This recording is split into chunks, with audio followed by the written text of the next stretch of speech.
আমার স্বামীকে আমি অনেক বিশ্বাস করতাম। এতটাই বিশ্বাস করতাম যে ও যা বলতো তাই সত্যি বলে মেনে নিতাম। কিন্তু আমি আমার স্বামীকে যতটুকু ভালো ভেবেছিলাম সে ততটুকু ভালো ছিল না। একদিন আমার বোনকে আমার শ্বশুর বাড়িতে আমার সাথে রেখেছিলাম। এটা শোনার পর আমার স্বামী অনেক খুশি হয়েছিল। আমার বোনকে আলাদা একটা রুমে থাকতে দিয়েছিলাম। একদিন রাতে দেখলাম আমার পাশে আমার স্বামী নেই। আমি ভাবলাম এত রাতে আমার স্বামী কোথায় গেল। আমার মনে হয়েছিল মনে হয় বাথরুমে গেছে। আমি বাথরুমে গিয়ে দেখলাম আমার স্বামী নেই। তারপর আমি আমার বোনের রুমের দরজাটা খুলতেই যা দেখলাম তাতে আমি অজ্ঞান হয়ে পড়েছিলাম। আমার নাম সীমা আক্তার শানু। বিয়ের পরে সব সময় আমার স্বামী কিছু না কিছু বাহানা করে আমার বোনের সঙ্গে দেখা করতে যেত এবং সবসময় বলতো আমার বোন নাকি কোনো অসুবিধায় পড়েছে তাই সে আমার বোনকে সাহায্য করতে যাচ্ছে। আমি তো দেখতে ভীষণ সুন্দরী ছিলাম এবং আমার বোন খুবই কুৎসিত ছিল দেখতে। আমার বোনের গায়ের রং খুব কালো ছিল। তা সত্ত্বেও জানি না কেন আমার স্বামী তার আগে পিছনে ঘুরে বেড়াত। এমনকি আমার স্বামী তো লুকিয়ে আমার বোনের সঙ্গে বিভিন্ন জায়গায় দেখা করতে যেত। তাই আমার ধীরে ধীরে আমার স্বামীর উপর সন্দেহ হতে শুরু হয়েছিল। এমন নয় যে আমার স্বামী আমাকে ভালোবাসত না। আমার স্বামী ভীষণ ভালোবাসত। সে আমার অনেক খেয়াল রাখত। কিন্তু তারপরেও জানি না কেন ধীরে ধীরে আমার স্বামীর ব্যবহার দেখে তার উপরে আমার সন্দেহ শুরু হয়েছিল। এমনকি সে সবসময় আমার থেকে দূরে সরে গিয়ে লুকিয়ে আমার বোনের সঙ্গে ফোনে কথা বলত। একদিন যখন আমার স্বামীর উপর সন্দেহ হয়েছিল, মাঝে মাঝে দেখতাম তারা হোটেলে গিয়ে বিভিন্ন খাবার খেত আর বাড়িতে ফিরত না। তখন আমি না পেরে লুকিয়ে সেই হোটেলে গিয়েছিলাম, যে হোটেলে আমার স্বামী আমার বোনের সঙ্গে দেখা করতে গিয়েছিলেন। তারপর সেখানে যখন লুকিয়ে তাদের রুমটা খুলে ভিতরে দৃশ্যটা দেখলাম, তখন আমার কলিজা কেঁপে উঠেছিল। তাদেরকে ওই অবস্থায় দেখে আমি সেখানে অজ্ঞান হয়ে পড়ে গিয়েছিলাম। আসলে বিয়ের পর যখনই আমার স্বামীর কোনো ফোন বা যখনই স্বামী আমার থেকে দূরে সরে গিয়ে ফোনে কথা বলতো, সে যখন ফোন নিয়ে আমার থেকে দূরে সরে গিয়ে কথা বলতো তখন তার উপরে আমার খুব সন্দেহ হতো। কিন্তু সে যখন আমার খেয়াল রাখত, যত্ন করত, তখন আমার মনের সন্দেহ দূর হয়ে যেত। জানি না সে কি কারণে আমার সামনে ফোনে কথা বলতো না।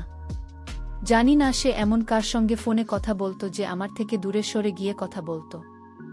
আমার স্বামী একটা কোম্পানিতে কাজ করত। আমরা 4 ভাই বোন ছিলাম।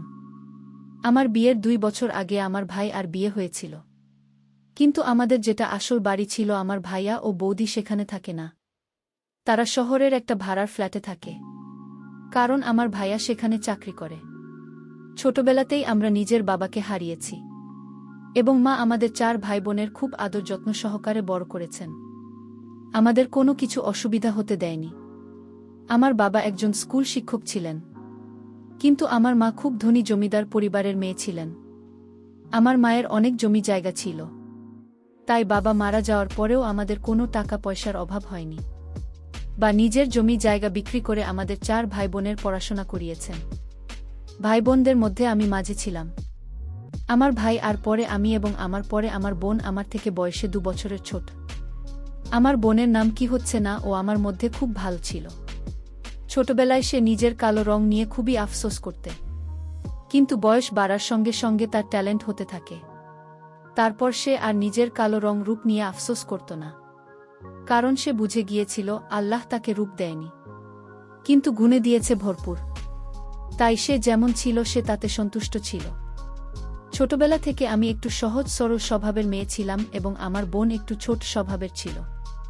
পড়াশোনা কমপ্লিট করার পরে আমার যখন বিয়ের বয়স হল, তখন ভাইয়া ও মা আমার বিয়ের জন্য একটা ভালো পাত্র দেখে আমার বিয়ে দিয়ে দেয়। আমার শ্বশুর বাড়ি আমার বাবার বাড়ি থেকে প্রায় 1 ঘন্টার দূরত্বে ছিল। আমার জন্য পাত্র খোঁজার আগেই ভাইয়া আমাকে বলেছিল, তোর আশেপাশে দিয়ে দেব, যাতে কোনো কিছুর অসুবিধা হলে আমি ও মা তোর সঙ্গে খুব সহজে দেখা করতে পারি। কারণ আমার বাড়ির লোক খুব ভালোভাবেই জানো যে আমি খুব সহজ সরল স্বভাবের, তাই তারা আমাকে নিজের আশপাশে রাখতে চেয়েছিল। তারপর আমার জন্য যখন বিয়ের পাত্র দেখা শুরু করেছি, তখন প্রথমে যে সম্বন্ধ এসেছিল তারা আমাকে পছন্দ করেছে, কিন্তু আমার ভাইয়া এই বিয়ের সমস্তটা বাতিল করে দিয়েছিল, কারণ ছেলেটার বয়স নাকি আমার থেকে অনেক বেশি ছিল। তাই ভাইয়া বলেছিল অত বয়স্ক ছেলের সঙ্গে বিয়ে দেওয়া ঠিক হবে না। তাই ভাইয়ের পরিচিত একজন বন্ধু সাজিদ নামের একটা ছেলের পরিচয় দিয়েছিল, এবং সাজিদের ফ্যামিলি খুব ভালো ছিল। তারপর সাজিদের সঙ্গে আমার বিয়ের কথাবার্তা চলে। সাজিদের আগে আমাকে আরও ২০ জন পাত্র দেখতে এসেছিল এবং তারা সবাই আমাকে পছন্দ করেছিলেন, কারণ আমি সহজ সরল স্বভাবের হলেও দেখতে ভীষণ সুন্দরী ছিলাম। কিন্তু আমার ভাইয়া অনেকগুলো কারণের জন্য সেই সব অন্ধগুলোকে বাতিল করে দিয়েছিল। কারণ তাদের মধ্যে কারো হয়তো বয়সে আমার চাইতে অনেক বেশি, কারো হয়তো ফ্যামিলি ভালো নয়, এই সব কারণের জন্য ভাইয়া অনেক সম্বন্ধ বাতিল করে দিয়েছিল। কিন্তু তারপরে সাজিদের ব্যাপারে যখন খোঁজখবর নেয় তখন ভাই আর খুব পছন্দ হয় এবং আমার মায়ের তো ভাইয়ের উপরে খুব ভরসা ছিল যে ভাইয়া নিশ্চয়ই একটা ভালো পাত্র দেখে আমার বিয়ে দেবে। প্রথম দিনের মা ও বাবা এবং তার ছোট বোন আমাদের বাড়িতে এসেছিল এবং তারা এটা ভেবে এসেছিল যে আমাকে যদি তারা পছন্দ করে তাহলে একটা স্বর্ণের লিন দেবে এবং আমাকে দেখতে এসে তারা প্রথম দিন আমাকে একটা স্বর্ণের আংটি পরিয়ে দিয়েছিল এবং প্রথম দিন দেখতে এসে আমাদের বিয়েটা পাকা হয়ে গিয়েছিল। শুধু তাই নয়, আমাকে দেখতে আসার আগেই সাজিদ আমার ফ্যামিলির ব্যাপারে খোঁজখবর নিয়েছিল এবং সাজি যখন আমাদের পরিবারের খুব নাম শুনেছে তখন তারা প্রথম থেকেই তৈরি হয়ে এসেছিল। তারপর বিয়ে হয়ে আমি যখন শ্বশুর বাড়ি এলাম তখন দেখলাম সত্যি আমার শ্বশুর শাশুড়ি এবং স্বামীর ব্যবহার ভীষণ ভালো ছিল, কারণ আমার যেহেতু বাড়ি থেকে দেখাশোনা করে বিয়ে হয়েছিল তাই আমার কোনো আইডিয়াই ছিল না যে আমার শ্বশুরবাড়ির লোকজনেরা কেমন হবে। এদিকে আমি যখন বিয়ে হয়ে শ্বশুরবাড়ি চলে এসেছিলাম তখন আমার বোন সারাদিন বারবার আমাকে কল করত এবং এটাই বলতো যে বন্ধুর শ্বশুরবাড়ি চলে যাওয়ার পরে আমি একদম একা হয়ে গেছি রে, আর না তোকে ছাড়া বাড়িতে মন ভাল লাগে না। আসলে আমি ভাবতাম আমার বোন তার মনের সব কথা হয়তো আমাকে বলে, কিন্তু এটাই আমার মনের সব থেকে স্বামীর ভুল ধারণা ছিল। এদিকে বিয়ের পর স্বামীর সঙ্গে যখনই আমি বাবার বাড়ি যেতাম আমার বোন সারাদিন আমার স্বামীর সঙ্গে গল্পতে লেগে থাকত। প্রথমে তো আমার এই বিষয়গুলো খুব একটা খারাপ লাগতো না, কারণ আমি জানতাম আমার বোন লোকজনের সঙ্গে খুব গল্প করতে ভীষণ ভালোবাসে এবং সে তার একমাত্র স্বামীকে পেয়ে হয়তো ভীষণ খুশি, তাই সে সারাক্ষণ তার স্বামীর সঙ্গে গল্প করতে ব্যস্ত থাকত। কিন্তু ধীরে ধীরে এই বিষয়গুলো আমার খুব খারাপ লাগতে শুরু হয়। এভাবে আমার বিয়ে হতে প্রায় ৩ মাস হয়ে গিয়েছিল এবং আমার বিবাহিত জীবন ভীষণ ভালো কাটছিল। তারপর শ্বশুরবাড়িতে একদিন আমরা সবাই মিলে সকালের জল খাবার খাচ্ছিলাম। ঠিক ওই সময় আমার স্বামীর মোবাইল বেজে উঠল। তখন সে নিজের মোবাইলে কলটা কেটে দিল। এভাবে প্রায় কলটাকে যখন কেটে দিল তখন আমি জিজ্ঞেস করলাম, তুমি বারবার কলটা কেটে দিচ্ছ কেন? তোমাকে ফোন করেছে? আমি কথা বলে না কেন? স্বামী তখন আমার মুখের দিকে তাকিয়ে অনেক বেশি ঘাবড়ে গিয়ে বলল, আমার ক্লায়েন্টের ফোন আসছে, আমি একটু বাইরে গিয়ে কথা বলে আসি। তারপর আমার স্বামী মোবাইল নিয়ে বাইরে চলে গিয়েছিল। সেদিনের পর থেকে যখনই আমার স্বামীর মোবাইলে ফোন আসত তখন সে অনেক বেশি ঘাবড়ে যেত এবং মোবাইল নিয়ে বাইরে চলে যেত। আর আমি যখনই জিজ্ঞেস করতাম তোমাকে কে ফোন করেছে, তখন সে আমাকে একটা কথাই বলতো, সে তার একটা ক্লায়েন্টের নাকি ফোন করেছে। এদিকে যত দিন যাচ্ছিল সংসারের প্রতি আমার আরও টান বেড়েই চলছিল। আমার শাশুড়ি তোমার মতো করে আমাকে ভালোবাসত। সে কখনো আমার কোনো কাজের ত্রুটি বের করতে পারবে না। এমনকি আমার রান্নাবান্না খুব একটা ভালো না হলে উনি আমাকে কিছু বলতেন না। শাশুড়ির শুধু আমাকে একটাই কথা বলতেন, ধীরে ধীরে তুমি তো সব কিছু শিখে যাবে। উনি যেহেতু অসুস্থ ছিলেন তাই আমার কাছে সে রকমভাবে সাহায্য করতে পারতেন না।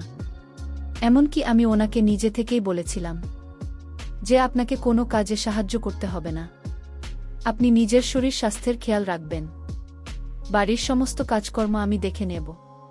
এদিকে প্রায় যত দিন যাচ্ছিল আমার স্বামীর ব্যবহারের উপর আমার সন্দেহ হতে শুরু হয়েছিল, কারণ সে রাতের বেলাতেও ফোন নিয়ে ঘর থেকে বাইরে বেরিয়ে যেত এবং আমি যখন জিজ্ঞেস করতাম সে বলতো আমার ক্লায়েন্টের ফোন আসে।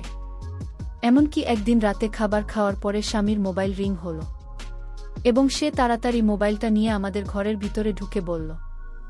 আমিও তখন টেবিল থেকে উঠে চুপচাপ আমার ঘরের পেছনে গিয়েছিলাম এবং আমি দরজার বাইরে লুকিয়ে দাঁড়িয়েছিলাম এটা শোনার জন্য যে আমার স্বামী ফোনে কার সঙ্গে কথা বলার জন্য সবার থেকে আড়ালে ঘরের ভিতরে ঢুকল। স্বামী জানত না যে আমি দরজার বাইরে দাঁড়িয়ে আছি। তারপর আমি যা শুনতে পেলাম সেটা শুনে তো আমি কনফার্ম হয়ে গিয়েছিলাম যে আমার স্বামী নিশ্চয়ই কারো সঙ্গে সম্পর্ক রয়েছে, কারণ আমার স্বামী তখন যেভাবে কথা বলছিল তাতে বোঝাই যাচ্ছিল সে নিশ্চয়ই কোনো মেয়ের সঙ্গে কথা বলছে। স্বামী তখন ফোনে বলছিল, তুমি চিন্তা করছো কেন, আমি তোমার সঙ্গে আজকে দেখা করব। তাহলে সব কিছু হয়ে যাবে। আমি তোমার কিছু হতে দেব না। আমি থাকতে তোমার কিছু হবে না বলে কথাবার্তা শুনে আমি বুঝে গিয়েছিলাম তার কারো সঙ্গে সম্পর্ক আছে। এদিকে স্বামী জানতে পারেনি যে আমি লুকিয়ে তার সব কথা শুনেছি। আমার স্বামী বলেছিল তার সঙ্গে নাকি হোটেলে খাবার খেতে যাবে, এবং যে হোটেলের নাম বলেছিল সেই হোটেলটার নাম আমি মনে রেখেছিলাম, কারণ ওই হোটেলটা আমাদের বাড়ি থেকে 7 মিনিটের দূরত্বে ছিল, এবং আমি ভেবে নিয়েছিলাম স্বামী এখন বাড়ি থেকে বেরোবে। তখন আমি লুকিয়ে স্বামীর পিছনে পিছনে যাব। রাতে জানতে পারি যে আমার স্বামী কার সঙ্গে লুকিয়ে দেখা করতে যায়। সবকিছু শোনার পরে আমি নিজের চোখের জল পড়া বন্ধ করতে পারিনি। তখন আমার মনে হয়েছিল আমার স্বামী কি তাহলে আমাকে ভালোবাসার নাটক করছে। তার পরের দিন সকালবেলাকে ফোন করে সব কথা বলেছিলাম যে বেশ কিছু দিন থেকে আমার স্বামী লুকিয়ে ফোনে কারো সঙ্গে কথা বলে। আমি যখন কান্নাকাটি করছিলাম তখন রানু আমাকে ফোনে অনেক বুঝিয়েছিল। এমনকি সে আমার কান্না শুনে থাকতে না পেরে সেদিন বিকেলবেলা আমার সঙ্গে দেখা করতে এসেছি। আসলে শ্বশুরবাড়িতে তখনও এই কথাগুলো কেউ জানত না। আমি শুধু নিজের বোনকে বলেছিলাম, প্রথমে তো মনে হয়েছিল পরে এরকম ব্যবহারের কথা সবাইকে বলে দেব, কিন্তু আমাকে রানু বারণ করেছিল। সে আমাকে বলেছিল এইভাবে নিজের চোখে কোনো কিছু না দেখে শুধুমাত্র কানে শুনে উত্তর স্বামীর উপর সন্দেহ করা ঠিক নয়। স্বামী তোকে অনেক ভালোবাসে, তারপরে তুই কেন স্বামীকে সন্দেহ করিস? আমি তখন রানুকে স্বামীর ব্যাপারে এবং তার ব্যবহারের ব্যাপারে সব কিছু বলেছিলাম যে সে অর্ধেক রাতে ফোন নিয়ে ঘর থেকে চোরের মতো লুকিয়ে বাইরে বেরিয়ে যায়।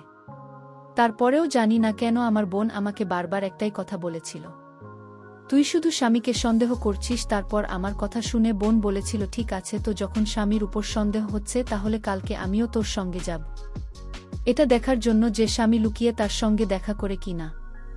তারপর সেদিন আমার স্বামী যখন সকালে খাওয়া দাওয়া সেরে বাড়ির বাইরে বেরিয়েছিল, তখন আমি শাশুড়িকে বলেছিলাম বাজারে যাচ্ছি, এবং আমার সঙ্গে যেহেতু বোন ছিল, আমার শাশুড়ি আমার বাইরে যাওয়া নিয়ে কিছু বলেননি।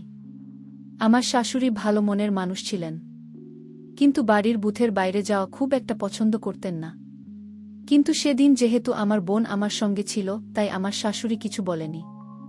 তখন আমি কিছু লুকিয়ে সেই হোটেলে গিয়েছিলাম, যে হোটেলে আমার স্বামী মেয়েটির সঙ্গে দেখা করার কথা বলেছিল। তারপর হোটেলে গিয়ে যা দেখলাম তাতে আমার দম বন্ধ হয়ে যাবার অবস্থা হচ্ছিল, কারণ আমি যা সন্দেহ করেছিলাম সেটাই হয়েছিল। হোটেলে একটা টেবিলে আমার স্বামী একটা মেয়ের সঙ্গে বসে অনেকক্ষণ ধরে কথা বলে যাচ্ছিল। আমি অবস্থায় নিজের কষ্ট ও কান্না চেপে ধরে রাখতে পারিনি, তাই আমি নিজের বোনকে ধরে কাঁদতে শুরু করে দিয়েছিলাম। আমি বোনকে বলেছিলাম, দেখেছিস তো, আমি তোকে বলেছিলাম না তোর স্বামী কোনো অন্য মেয়ের প্রেমে পড়ে গেছে। ঠিক ওই সময় আরও একটি বিষয় লক্ষ্য করেছিলাম, রুমের লাইটটা বন্ধ হয়ে গেল। আমিও তো কিছুই বুঝতে পারছিলাম না এই ব্যাপারটা কি। রুমে শুধু ডিম লাইট জ্বলছিল। ডিম লাইটের আলোয় আমি দেখলাম যে মেয়েটিকে দেখতে পেলাম সে একটি অন্য মেয়ে অন্য একটি ছেলের সাথে গল্প করছে, আর আমার স্বামীর বন্ধু ছিল ছেলেটি। আমার স্বামীর বন্ধুকে সাহস দেওয়ার জন্য এখানে আসত, কারণ আমার স্বামীর বন্ধু কোনো মেয়ের সাথে কথা বললে ভয় করত, আর তাই যদি তার পাশে থাকে তাহলে সাহস বেড়ে যায়। আমার বোন তখন বলল, তুই আর কখনো তোর স্বামীকে সন্দেহ করবে না। ওই সময় সবকিছু নিজের চোখে দেখার পরে আমার নিজের উপর খুব লজ্জা হচ্ছিল, কারণ সত্যি আমি শুধু শুধু স্বামীর উপর সন্দেহ করছিলাম। তারপর আমি আর রানু সব কিছু দেখার পরে বাড়ি ফিরে চলে এসেছিলাম। বাড়ি আসার পরে আমি ওকে বলেছিলাম, আজ তুই আমার সঙ্গে না থাকলে আমি আমার স্বামীকে ভুল ভাবতাম, তাই তুই কিছু দিন আমার সঙ্গে এই বাড়িতেই থাক, তাহলে আমার ভাল লাগবে। আমি আমার বোনকে কিছুদিন থাকতে বলেছিলাম, এবং সে থাকতে রাজি হয়েছিল। আমাদের রুমের পাশে একটা ছোট ঘর খালি ছিল, ওই ঘরে থাকতে দিয়েছিলাম। সেদিন রাতের বেলা খাওয়া দাওয়ার পরে আমরা যে যার ঘরে চলে এসেছিলাম। আমার বোন এই বাড়িতে কিছুদিন থাকবে, এটা শুনে আমার স্বামী খুব খুশি হয়েছিল। প্রত্যেক দিন আমার স্বামী আমার রুমে থাকত। সেদিন রাতের বেলা জানি না কখন গল্প করতে করতে আমরা দুজনে ঘুমিয়ে পড়েছিলাম। তারপর হঠাৎ করে রাত্রি প্রায় 3টার সময় যখন আমার ঘুম ভাঙে, তখন দেখলাম স্বামী আমার পাশে ছিল না। আমি ভেবেছিলাম সে হয়তো বাথরুমে আছে, কিন্তু আমি যখন বাথরুমের দিকে তাকালাম তখন বাথরুমের দরজা খোলাই ছিল। তার মানে আমার স্বামী বাথরুমে ছিল না। আসলে আমাদের একটাই বাথরুম ছিল, তাই রাতের বেলা ঘর থেকে বাইরে যাওয়ার কোনো দরকার ছিল না। কিন্তু আমি যখন রুমের মেন দরজার দিকে তাকালাম, তখন রুমের দরজার লক খোলা ছিল। তার মানে আমার স্বামী ঘরের বাইরে ছিল। কিন্তু স্বামীর ফোনটা তো টেবিলে রাখা ছিল। আমি থাকতে না পেরে যখন আস্তে করে ঘর থেকে বেরোলাম, তখন পাশের ঘর থেকে মনে হলো আমার স্বামীর গলার আওয়াজ পাচ্ছি। কিন্তু আমার স্বামী রাত্রি ৩টার সময় আমার বোনের ঘরে কি করছিল না পেরে আমি তখন আস্তে করে বোনের ঘরের দিকে এগোচ্ছিলাম। তারপর আমি যখন বোনের ঘরের দরজাটা খুলেছিলাম, তখন দেখলাম আমার বোন আর আমার স্বামী তারা বসে গল্প করছে। তাদেরকে দেখে মনে হয়েছিল তারা খুব ঘনিষ্ঠ। তারা দুজন আমায় দেখে চমকে গিয়েছিল। আমি তাদের এই দৃশ্য দেখে আমি অজ্ঞান হয়ে গিয়েছিলাম। তারা দুজন তখন আমায় হাসপাতালে ভর্তি করে দেয়। ২৪ ঘন্টা পর আমার জ্ঞান ফিরল। আমি আমার স্বামীকে ডিভোর্স দিয়ে দিলাম। আর আমার বোনকে বলেছিলাম আমার সাথে প্রতারণা করাটা তো ঠিক হয়নি। যাই হোক, আমি তোমায় অনেক ভালোবাসি, আর তাই আমি তোমার কাছে আমার স্বামীকে রেখে গেলাম। তুমি সুখে থেকো, আমি দোয়া করি। প্রিয় বন্ধুরা, গল্পটি ভালো লাগলে অবশ্যই কমেন্ট করে জানাবেন। আর নিয়মিত এমন আলাদা স্বাদের গল্প শুনতে ভিডিওটিতে লাইক এবং চ্যানেলটিকে সাবস্ক্রাইব করে সাথেই থাকুন। আর হ্যাঁ, নোটিফিকেশন বেলটি অল করে রাখবেন, যাতে পরবর্তী গল্প সবার প্রথমে আপনাদের কাছে পৌঁছে যায়। ধন্যবাদ বন্ধুরা, ধন্যবাদ সবাইকে।